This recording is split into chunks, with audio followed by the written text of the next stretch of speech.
आधी रात का समय था। 10 साल की पिंकी अपने घर में सुकून की नींद सो रही थी। तभी अचानक उसकी माँ तेज कदमों से घर में दाखिल हो जाती है और जल्दी जल्दी एक बैग में कुछ कपड़े और कुछ रुपए रखने लगती है।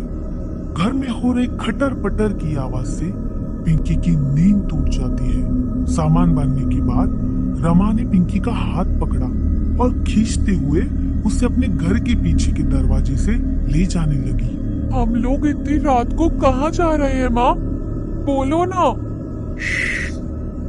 चुपचाप चल, ज्यादा शोर मत कर। किसी को खबर हो गई तो लेने के देने पड़ जाएंगे। लेकिन हुआ क्या है? तुम इतनी घबराई हुई क्यों नजर आ रही हो? ज्यादा सवाल जवाब मत कर, मैंने कहा ना चुपचाप चल। हम कहाँ जा रहे हैं, क्यों जा रहे हैं, ये सब समझने की अभी तेरी उम्र नहीं है। और खबरदार जो आज के बाद इस गांव का नाम अपनी जुबान से निकाला दो।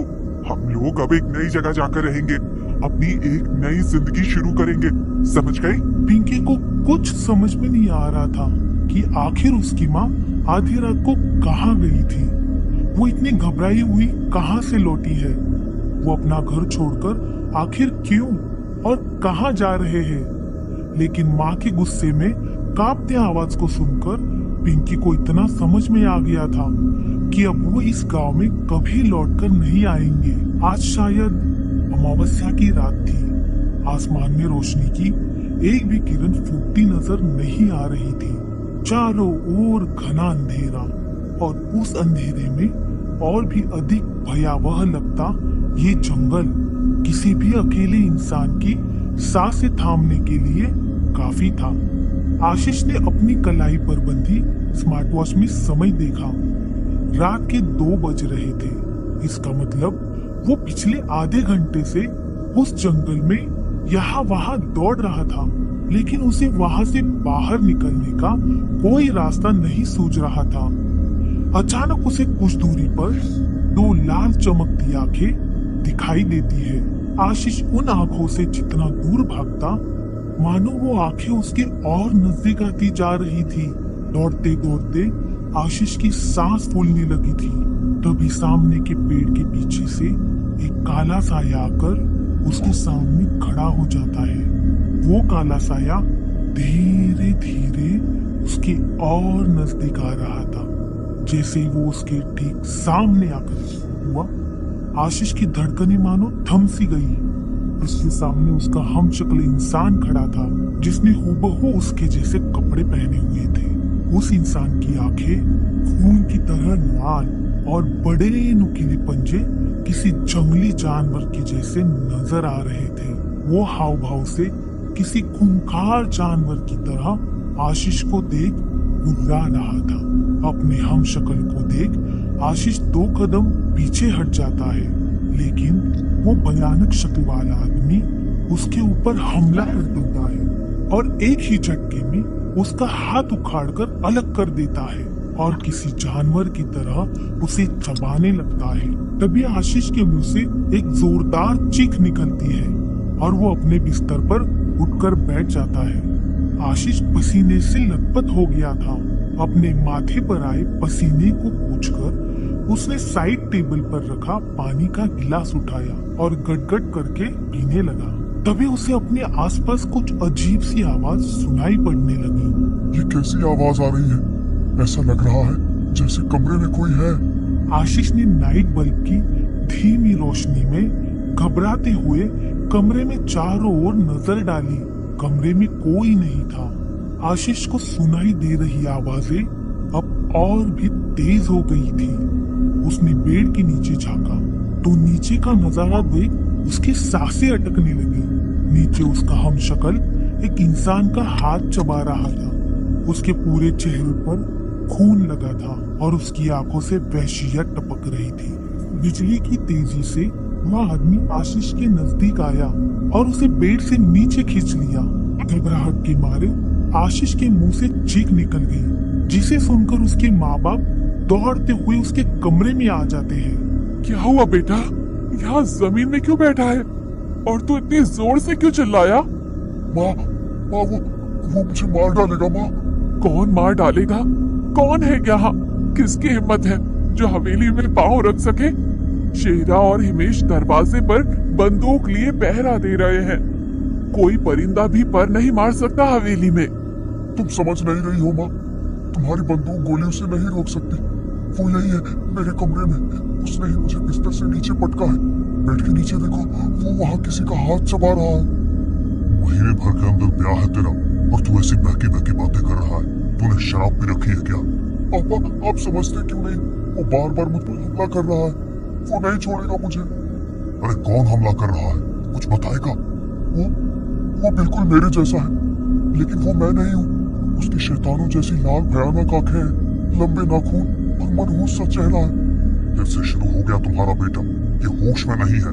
थोड़ा ध्यान दो इस पर, वरना ठाकुरों का नाम डुबो देगा ये। ठाकुर को अपने बेटे आशीष की सारी बातें बेतुकी और बकवास लग रही थी, इसलिए बेटे की बात पूरी सुने बिना ही ठाकुर वहाँ से उठकर चला जाता है। आशीष नहीं जानता था कि पिछले कुछ दिनों में उसने जो कुछ महसूस किया है वो तो बस शुरुआत है। अभी तो उसे बहुत कुछ देखना बाकी था। आशीष को अब अपनी तबीयत कुछ ठीक नहीं लग रही थी। शरीर में बिस्तर से उठने की ताकत ही महसूस नहीं हो रही थी। किसी तरह दिन बीता और रात को वो अपने बिस्तर पर सोने चला गया। एक मृत व्यक्ति को कंधे पर लेकर कुछ लोग शमशान भूमि की ओर जा रहे थे। आशीष भी उन आदमियों के साथ शमशान की ओर जाने लगा। आशीष उनके साथ जा जरूर रहा था, लेकिन उसे समझ में नहीं आ रहा था कि मौत किसकी हुई है। कुछ देर बाद सभी लोग शमशान पहुंच गए और मुर्दा व्यक्ति को चिता पर लिटाकर आग लगा दी गई। तभी आशीष ने देखा कि चिता पर कोई और नहीं, वो खुद ही लेटा हुआ है। आग की लपटों ने उसे घेर लिया था और वो पूरी ताकत लगाकर चीख रहा था, लेकिन ऐसे लगता था चीखें उसके मुंह में ही घुटकर रह गई है। आशीष का शरीर धू धू कर जल रहा था और चिता पर लेटे आशीष की आंखों के आगे अंधेरा छा गया। कुछ देर बाद आशीष ने महसूस किया कोई उसे जोर जोर से हिला रहा है। कौन है? क्या हुआ बेटा? तू सोते हुए पूरी तरह से कांप रहा था और तेरे शरीर पर से कपड़े कहाँ गए? इतनी सर्दी में तू बस बनियान पहनकर क्यों सोया है? माँ, मैंने फिर से सपने में खुद को मरते देखा। कुछ हो रहा है मेरे साथ जो बस मैं ही महसूस कर सकता हूँ। मैं तुम्हें कैसे समझाऊं माँ कि मेरे आसपास मेरे साथ हर पल कोई है, कोई ऐसा जो नींद में भी मेरे आसपास रहता है। मैं पागल हो जाऊंगा, मुझे बचा लो माँ। कुछ नहीं बेटा, सपनों को इतना सीरियस नहीं लेते हैं।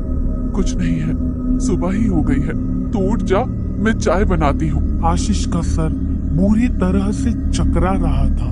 माँ, बिस्तर से उठने का मन नहीं हो रहा है। ऐसा लगता है मैं महीनों से बीमार हूँ और शरीर में ताकत ही ना हो। अच्छा तू परेशान मत हो, मैं यही चाय नाश्ता ला देती हूँ। आशीष की माँ उसे चाय नाश्ता लाकर देती है। आशीष जैसे ही चाय पीता है उसके पेट में बुरी तरह से ऐंठन शुरू हो जाती है और उसके बाद वो खून की उल्टियाँ करने लगता है। जल्दी से अस्पताल लेकर चलो इसे, समझ नहीं आता हुआ क्या है इसे। ठाकुर अपने बेटे को अस्पताल ले जाता है। सारे टेस्ट होते हैं, लेकिन सभी टेस्ट एकदम क्लियर थे। अंत में हताश होकर ठाकुर उसे वापस घर लेकर आ जाता है। धीरे धीरे दिन गुजर रहे थे और गुजरते दिन के साथ आशीष की हालत बद से बदतर होती जा रही थी। ऐसा नहीं था कि ठाकुर ने अपने बेटे का इलाज कराने की कोशिश नहीं की, लेकिन जाने क्या बात थी, जितना इलाज की कोशिश तेज होती आशीष की हालत उतनी ही बिगड़ती जाती।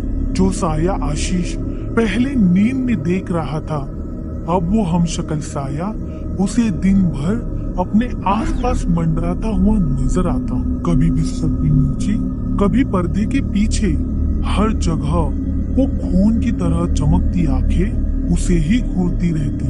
कुछ दिन पहले विक्की बेटा, जल्दी से नाश्ता कर लिए, कॉलेज के लिए लेट हो रहा है ना तुझे। आज तेरा एग्जाम है, थोड़ा समय से नहीं उठ सकती तू? एग्जाम में लेट हो जाएगी तो क्या होगा? अरे मम्मी क्यों टेंशन लेती हो? आपकी बेटी ने इतनी अच्छी तैयारी की है ना कि अगर मैं आधा घंटा लेट भी पहुंच गई तब भी टॉप तो मैं ही करूंगी। अच्छा